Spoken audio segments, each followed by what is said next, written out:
Hello everyone, आप सभी को मेरा प्यार भरा नमस्कार। मैं हूं विवेक कुमार और आप सभी का आपके अपने यूट्यूब चैनल विवेक तक पे स्वागत है। चलिए आज के वीडियो में हम लोग संस्कृत का जो संस्कृत व्याकरण है उसमें हम लोग उपसर्ग चैप्टर को कंप्लीट करेंगे। और ये जो हम लोग का चैप्टर है उपसर्ग, इससे जितने भी बोर्ड के एग्जाम में जितने भी क्वेश्चन आते हैं सारे इस क्वेश्चन को हम लोग डिस्कस करेंगे। तो चलिए स्टार्ट करते हैं। बताया जा रहा है उपसर्ग के बारे में कि उपसर्ग के बारे में क्या बताया जा रहा है कि उपसर्ग वह शब्दांश या शब्दखंड जो किसी धातु क्रिया या शब्द के पहले, इस चीज को ध्यान में रखिएगा, पहले जुड़कर उसके अर्थ को परिवर्तित कर देता है, उसे उपसर्ग कहते हैं। उपसर्ग के बारे में क्या बताया जा रहा है, इस चीज को ध्यान से समझिए। उपसर्ग के बारे में बताया जा रहा है कि वे शब्दांश या शब्दखंड जो किसी धातु क्रिया या शब्द के पहले जुड़कर उसके अर्थ को परिवर्तित कर देता है, उसे ही हम लोग क्या कहते हैं, उसे ही हम लोग उपसर्ग कहते हैं। और संस्कृत में उपसर्गों की कुल संख्या 22 है। संस्कृत में उपसर्ग कुल कितने हैं, 22 है।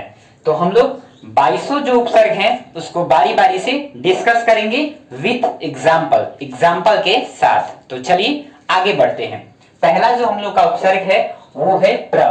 पहला उपसर्ग हम लोग का क्या है, वो है प्र। तो देखिए इससे क्वेश्चन कैसे बनता है, इस चीज को हम लोग ध्यान देंगे। इससे क्वेश्चन ऐसे बनता है कि क्वेश्चन आ जाएगा कि प्रवेश में कौन सा उपसर्ग है, तो क्या बताइएगा, प्र। क्वेश्चन इससे आ जाएगा कि प्रकार में कौन सा उपसर्ग है, तो क्या बताइएगा, प्र। क्वेश्चन आ जाएगा कि प्रवाह में कौन सा उपसर्ग है, तो क्या बताइएगा, आंसर प्र। यानी कि आपको एग्जाम्पल दिया रहेगा और उससे आपको क्वेश्चन पूछेगा कि बताइए कि इसमें कौन सा उपसर्ग है, तो आपको उपसर्ग पहचानना होगा। तो चलिए पहला उपसर्ग था हम लोग का प्र, इसका हम लोग एग्जाम्पल देख लिए। प्रकार है, प्रवेश है और प्रवाह है। चलिए अगला जो हम लोग का उपसर्ग है वो है परा। अगला हम लोग का जो उपसर्ग है वो है परा। तो परा जो उपसर्ग है इसका एग्जाम्पल है पराजय, पराभव और पराधीन। यानी कि अगर आपसे क्वेश्चन पूछेगा कि पराधीन में कौन सा उपसर्ग है, तो क्या बताइएगा, परा। पराभव में कौन सा उपसर्ग है, तो बताइएगा परा। और पराजय में कौन सा उपसर्ग है, तो क्या बताइएगा, परा।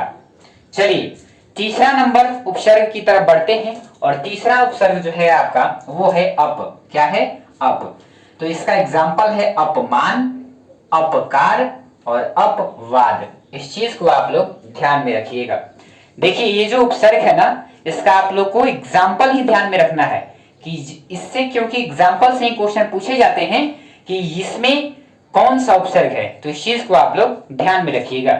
चलिए आगे बढ़ते हैं। और आगे आपका जो उपसर्ग है उसका नाम है सम।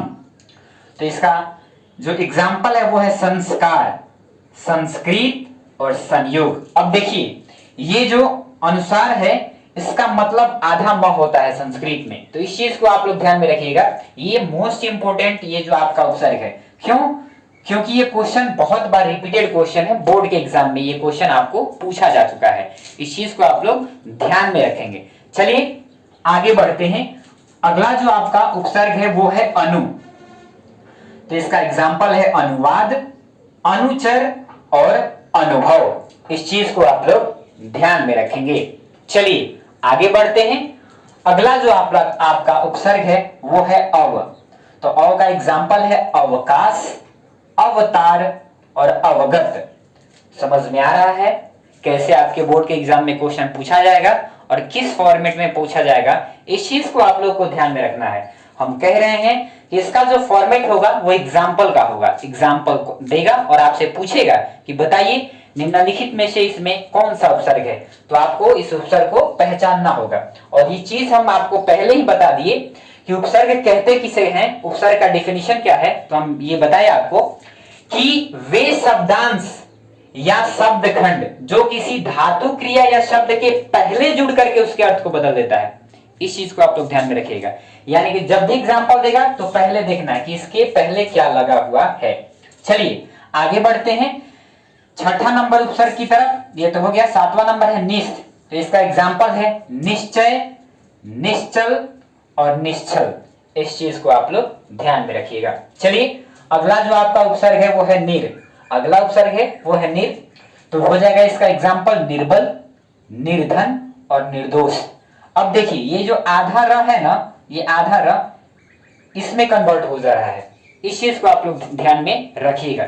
यानी कि ये भी आपका जो उपसर्ग है मोस्ट इंपोर्टेंट है, क्योंकि ये भी आपका जो उपसर्ग है ये कई बार आपके बोर्ड के एग्जाम में पूछा हुआ क्वेश्चन है, यानी प्रीवियस ईयर क्वेश्चन है। आगे बढ़ते हैं, अगला जो हम लोग का उपसर्ग है वो है दुस, तो दुस उपसर्ग से हो जाएगा दुस्शासन, दुष्कर्म और दुशासन। इस चीज को ध्यान में रखिएगा, यह है दुस्साहस, दुष्कर्म और दुशासन। चलिए अगले उपसर्ग की तरफ बढ़ते हैं और अगला उपसर्ग है हम लोग का दुर। दुर ये भी आपका प्रीवियस ईयर क्वेश्चन है, इससे कई बार बोर्ड के एग्जाम में क्वेश्चन बन चुका है। इसका एग्जाम्पल है दुर्दशा, दुर्जन और दुराचार। इस चीज को आप लोग ध्यान में रखिए। और इस तरह से हम लोग इधर 10 उपसर्ग को हम लोग कंप्लीट कर लिए। चलिए 11वें नंबर उपसर्ग को देखते हैं और वो है उपसर्ग वी, है ना जी। तो देखिए इसका एग्जाम्पल है विहार, विसर्ग, विचार और विकार।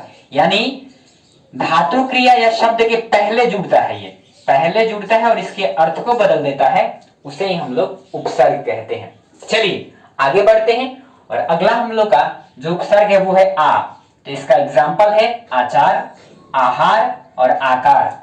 देखिए क्वेश्चन कैसे बनेगा, क्वेश्चन आ जाएगा कि आचार जो है इसमें कौन सा उपसर्ग है, तो आप क्या बताइएगा आ, क्योंकि आ उपसर्ग हम आपको पढ़ा रहे हैं। चलिए आगे बढ़ते हैं, आगे 13 नंबर जो है उपसर्ग वो है नी, तो इसका एग्जाम्पल है निपात, निदेश और निवेश। इस चीज को आप लोग ध्यान में रखिए। चलिए आगे बढ़ते हैं और अगला हम लोग का जो है उपसर्ग है वो है अधि। क्या है, अधि है। तो चलिए इस चीज को हम लोग समझते हैं। इसका एग्जाम्पल क्या है, अधिकार है और अधिमास है। समझ में आ रहा है। चलिए आगे बढ़ते हैं और अगला हम लोग का जो उपसर्ग है वो है अति, तो अत्याचार, अतिशय और अतिकाल। इस चीज को आप लोग ध्यान में रखिएगा। और मोस्ट इंपोर्टेंट ये चीज है कि इसका आप लोग एग्जाम्पल ध्यान में रखिएगा, बार बार इसको रिवीजन करिएगा, आपको सारी चीजें समझ में आने लग जाएंगी। चलिए आगे बढ़ते हैं और अगला जो हम लोग का उपसर्ग है वो है सु, तो इसका एग्जाम्पल है सुमन, सुकर और सुपुत्र। चलिए आगे देखते हैं और अगला जो हम लोग का उपसर्ग है वो है उत। ये भी आपका बहुत ही ज्यादा मोस्ट इंपोर्टेंट उपसर्ग, इस चीज को आप लोग ध्यान में रखिएगा। उच्चारणम, उन्नति और उद्योग, ये आपका एग्जाम्पल है। चलिए आगे बढ़ते हैं और इसके क्रम में हम लोग 18वें नंबर क्वेश्चन यानी 18वें नंबर उपसर्ग की तरफ बढ़ गए हैं, जिसका नाम है अभि। तो इसका एग्जाम्पल है अभिमान, अभियोग और अभियानम। समझ में आ रहा है, चीजें समझ में आ रही हैं। चलिए आगे बढ़ते हैं और अगला जो हम लोग का उपसर्ग है वो है प्रति। तो इसका एग्जाम्पल है प्रतिकार, प्रतिकूल और प्रतिदिनम। यानी कि अगर आपसे क्वेश्चन पूछ दे कि प्रतिकार में कौन सा उपसर्ग है, तो आप क्या बताइएगा, प्रति उपसर्ग है। और मैं आपको जानकारी के लिए बता दूं कि ये जो उपसर्ग चैप्टर है ये आपके बोर्ड के एग्जाम में यानी 10th क्लास के एग्जाम में फिक्स्ड 2 नंबर के क्वेश्चन पूछे जाते हैं। मिनिमम 2 नंबर के, मैक्सिमम 3 से 4 नंबर के भी क्वेश्चन आते हैं। और ये इंपॉर्टेंट है और व्याकरण के जो सेगमेंट है इसमें सबसे आसान चैप्टर है, तो इससे नंबर उठाना बहुत ही ज्यादा आसान है। चलिए आगे बढ़ते हैं और अगला जो आपका उपसर्ग है वो है परि। तो इसका हो जाएगा एग्जाम्पल परिजन, फिर हो जाएगा परिवाद, फिर हो जाएगा परिश्रम। और चलिए अगला है 21 नंबर आपका उपसर्ग है उप, उपकार, उपहार और उपक्रम, है ना। और ये जो लास्ट है 22 नंबर अपि, अपि का अर्थ होता है हिंदी में भी और यह स्वतंत्र अवस्था में होता है। समझ में आ रहा है। चलिए आप सभी का बहुत बहुत धन्यवाद। चलिए और ये जो लास्ट वाला उपसर्ग है अपि, अपि का हिंदी अर्थ भी होता है और यह स्वतंत्र होता है। चलिए और इस तरह से हम लोग उपसर्ग चैप्टर को कंप्लीट किए, है ना। मिलते हैं अगले वीडियो में, तब तक के लिए आप सभी का बहुत बहुत धन्यवाद। जय हिंद।